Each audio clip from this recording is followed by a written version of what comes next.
Hello everyone, welcome back to our channel. Today we are going to study Bryophyta.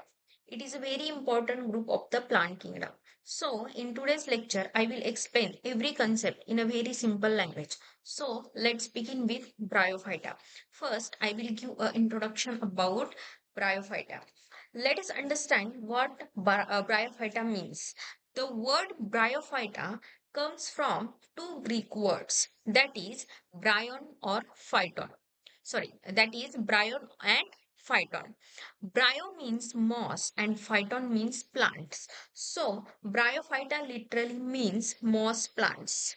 Next, we can study or we can see bryophyte habitat of bryophyta. So habitat means home or where they grow or live. So, bryophytes are mostly terrestrial plants, which means they grow on land, but they are actually found or usually found in moist and shady places such as rivers, near rivers, damp wall, wet rocks, or a forest floor. Here, all we can see in this image where they are grown. Now, here is an important question that is often asked in exam. If bryophytes are terrestrial plant, why do they still need water? The answer is because water is essential for fertilization. Without water, male gametes cannot reach the female gametes. Therefore, although they live on land, they depend on water for reproduction. That is why bryophytes are called the amphibians of the plant kingdom. Let's talk about the diversity of Bryophyta throughout the world. There are approximately 960 genera and 25,000 species of Bryophyta found throughout the world. That's the diversity of Bryophyta present on the earth or global ecosystem. Next, we are going to study the characteristic of Bryophyta. Bryophytes show alternation of generation, which means two generation occurs alternately in the life cycle of bryophytes. They are gametophytic generation and sporophytic generation. So, gametophytic generation, it may be thalloid or leafy type.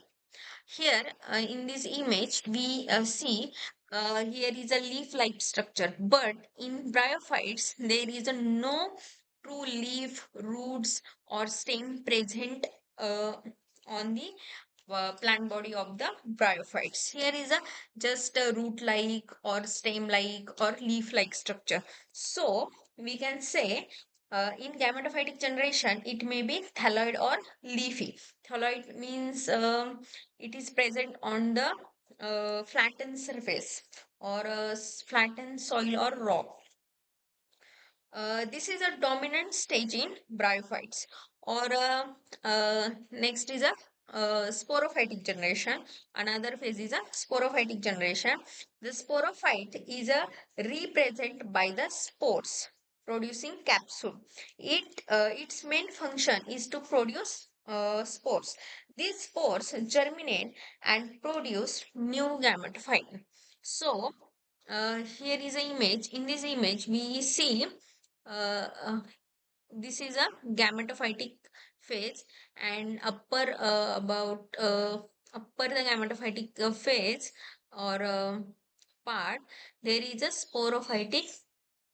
sporophytic phase or a sporophytic body. In this body, there is a capsule type structure present, and this capsule possesses spores. Those spores are spread and produce new gametophytic body. Here is a main plant body of bryophytes. This is a gametophytic. So that's why we can say the gametophytic plant body is a dominant plant body of the bryophytes. Okay. Next is a rhizoids. So this is a in this image we all see this is a rhizoids. Rhizoids is a uh, sorry, rhizoids. Bryophytes do not have true roots. Instead, they possess root-like structure called rhizoids. So, rhizoid perform three important functions in this plant body. That is a absorption of water, absorb minerals, and fix the plant body firmly to soil or substrate. This is the main function of rhizoid. Now, remember one difference of rhizoid, that is in a liverworts means the in a different types of bryophytic plants there is a one type of bryophyte that is called as a liverworts. Those plants in liverworts rhizoids are unicellular, and in mosses like bryophytes there is a multicellular rhizoids are present. Okay, so let's see classification of bryophytes. So bryophytes are mainly divided into three groups. That is a liverworts. It's also called as hepataceae. Second is a hornworts. It's also called as Anthoceros. And third is a mosses. It's also called as a muci. So uh, we all see the difference between these three groups. This is a liverwort, onward and Moses. Okay, so let's study one by one. So first is a liverworts. It's also called as a hepataceae. So liverworts are considered the primitive or lower member of the Bryophyta. Liverworts are a member of Bryophyta. Plant body is called thallus because it's present in a flattened surface. It's called a thallus or thalloid plant body. It is a this thallus is green, flattened, dorsiventral, prostate. It's a characteristic of this thallus. These possess unicellular rhizoids. Unicellular rhizoids are present in this type of Bryophytes. And its example is Marchantia, Riccia, see in this image. Okay. Next is a Hornworts or Anthoceros. Second group is a Hornworts.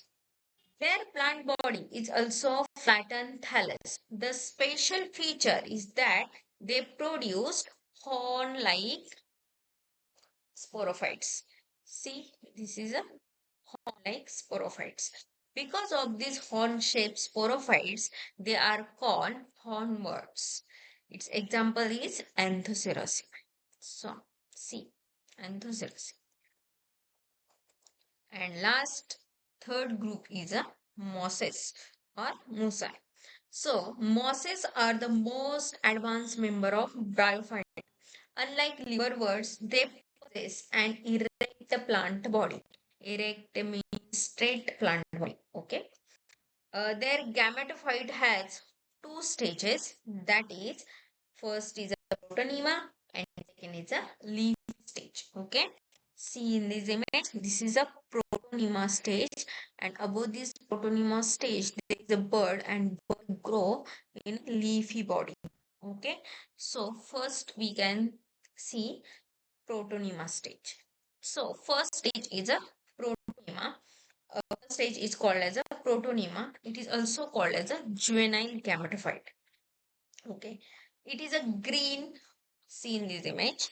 It is a green branch filamentous and prostate body. It is also called as a juvenile gamete.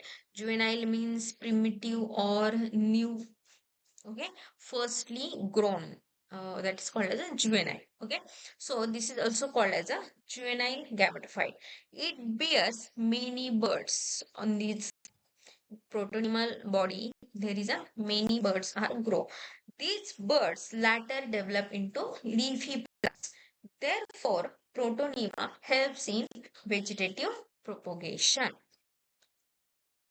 Second stage arrive is called as a leafy stage. So in protomal body there is a birds. So these birds grow in a leafy plant. So this leafy stage, each birds on the protonema develops into leafy plant. The leafy stage consists of a stem-like structure called caloid.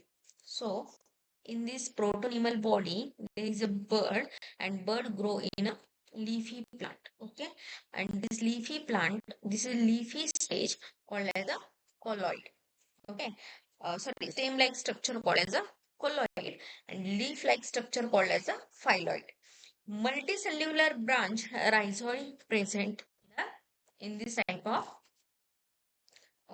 plant. Okay, this leafy stage bears the reproductive organ.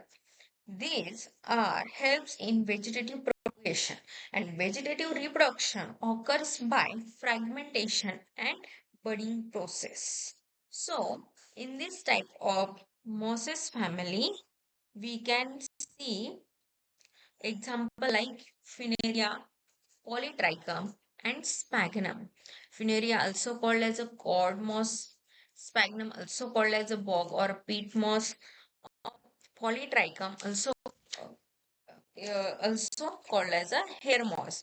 So, see in this image, we can all see what type of mosses, all different types of mosses present in this type of family, in this type of group. Here is the life cycle of the bryophytes.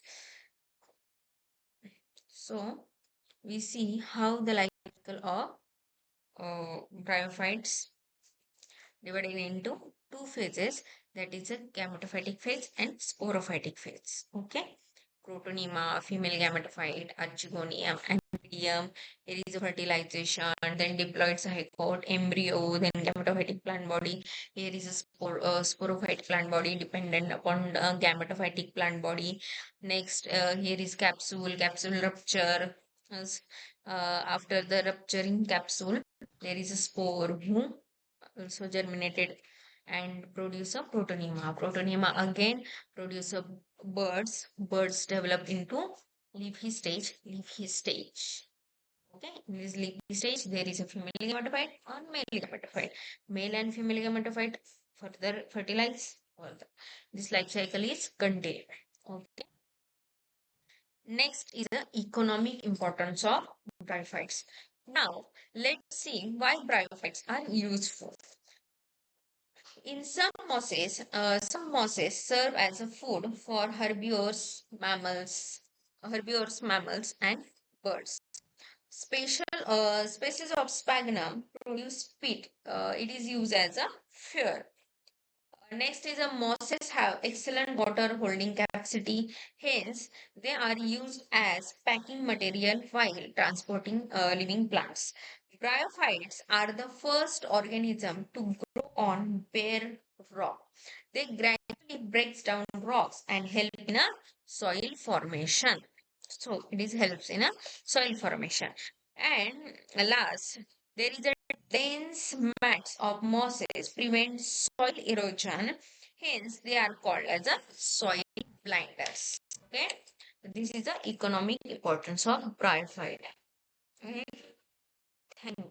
So, this is all about the bryophytes. Now, we'll see. So, thanks for watching this video. Thank you.